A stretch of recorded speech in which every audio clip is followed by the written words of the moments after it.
Shalom Yisrael.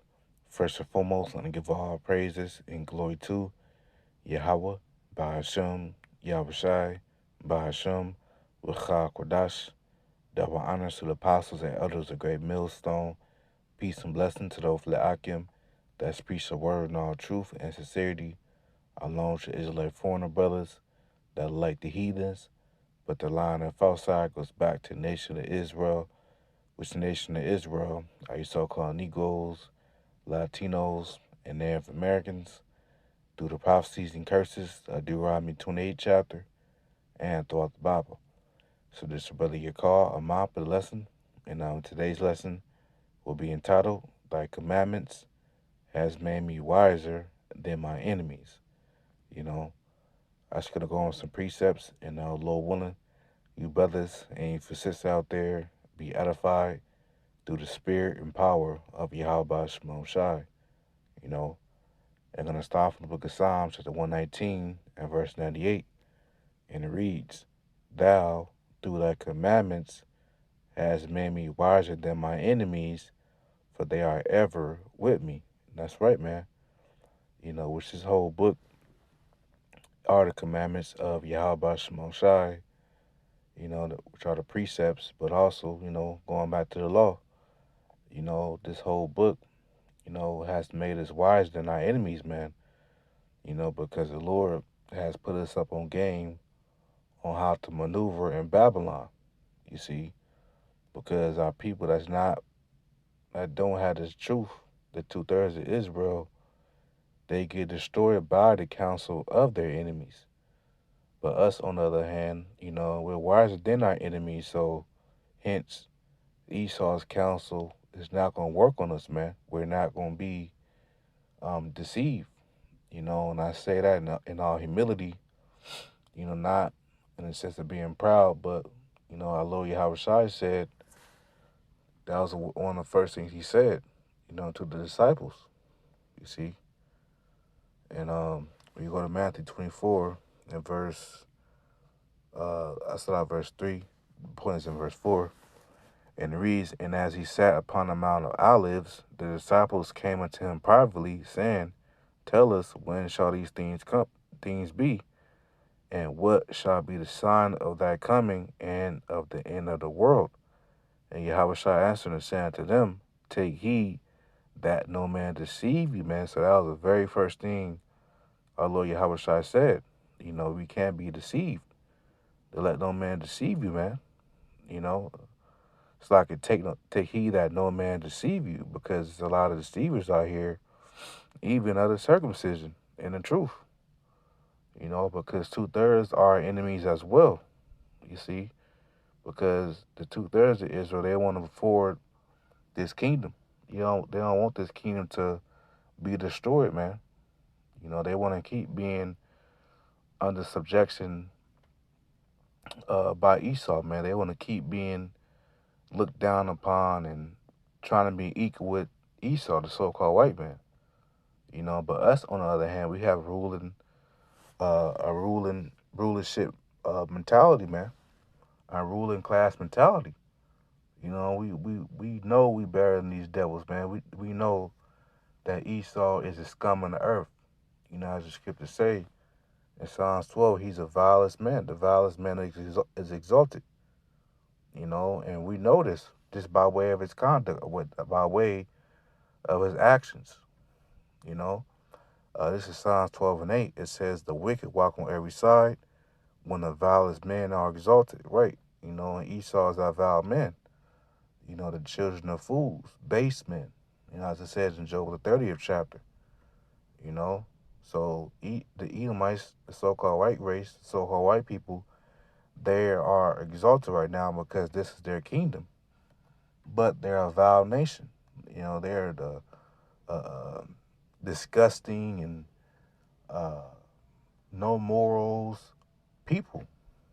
But now that we got this knowledge, we didn't know. Some of us may have knew that the so-called white race, it was something wrong with them. They was evil and wicked.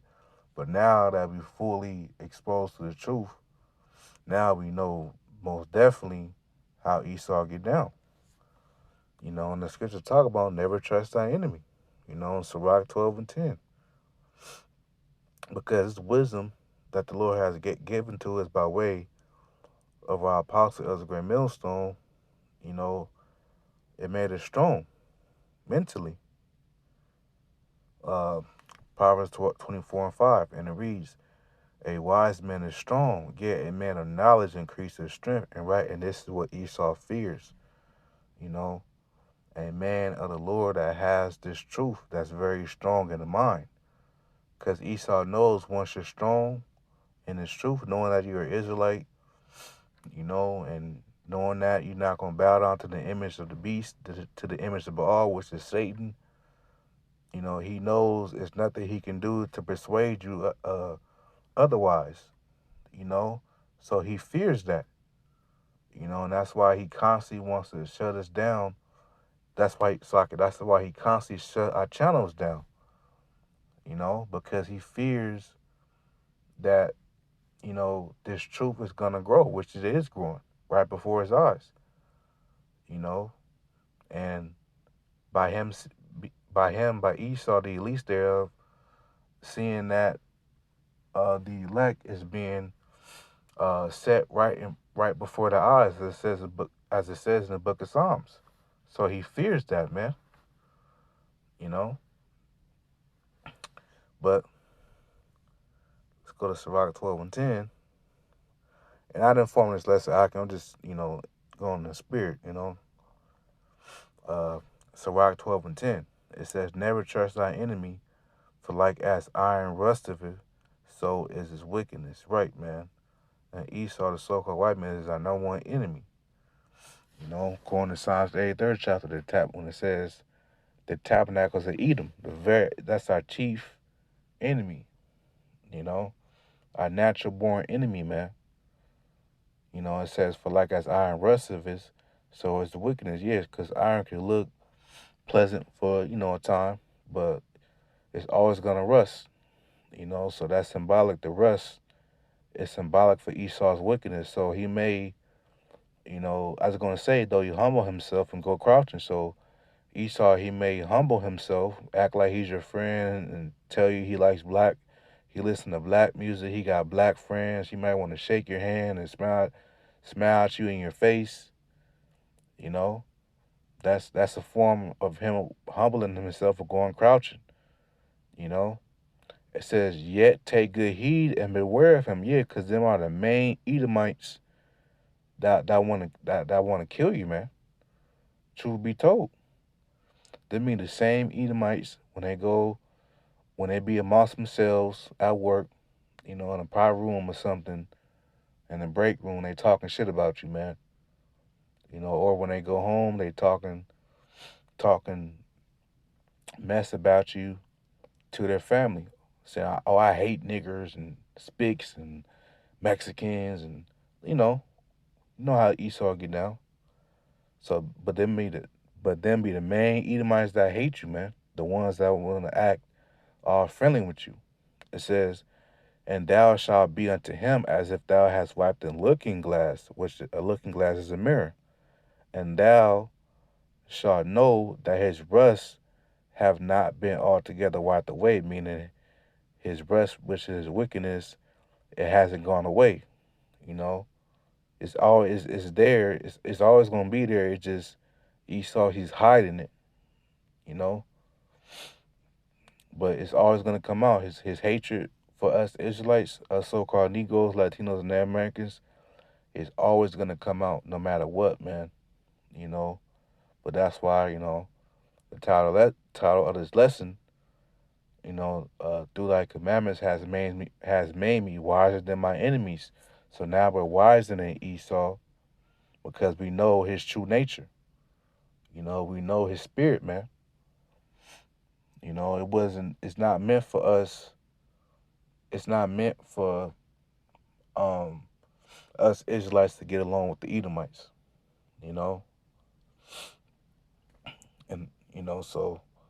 But our enemies, like I said earlier, our enemies are also 2/3 of our people too. So we have to supplant sometimes, and we have to rule our spirit, be around them, because we don't want to You know how Jake get hella emotional. You know,